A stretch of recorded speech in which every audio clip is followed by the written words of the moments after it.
আমাদের আমিরি জামাত যদি থাকতো আমি বলতাম নির্বাচন শুধু জনগণ দিয়ে নয়, প্রশাসনকে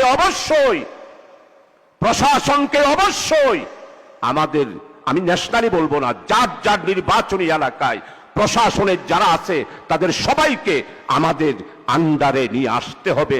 আমাদের কথায় উঠবে, আমাদের কথায় বসবে, আমাদের কথায় গ্রেফতার করবে, আমাদের কথায় মামলা হারাবে।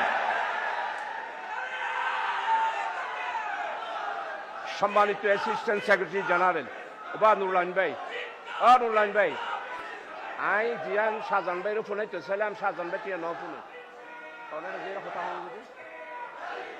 মাননীয় অ্যাসিস্ট্যান্ট সেক্রেটারি, আমি আপনাকে যেই কথাটা শোনাতে চেয়েছি নুরুল আমিন ভাইয়ের কারণে আপনি কথাটা শুনতে পারেন নাই। আপনাকে যার যার নির্বাচনী এলাকায় প্রাইমারি স্কুলের মাস্টার দাঁড়িপাল্লার কথা বলতে হবে। উচ্চ মাধ্যমিক বিদ্যালয়ের সমস্ত শিক্ষক নুরুল আমিন ভাইয়ের ফটিকছড়িতে দাঁড়িপাল্লার কথা বলতে হবে। পুলিশ আপনার পিছনে পিছনে হাঁটতে হবে। ওসি সাহেব আপনার কি প্রোগ্রাম সকালবেলায় জেনে নেবে আর আপনাকে প্রটোকল দেবে। টিএনউ সাহেব যা উন্নয়ন এসেছে সমস্ত উন্নয়নের হিসাব যিনি নবীনী তার থেকে খুঁজে বের করতে হবে।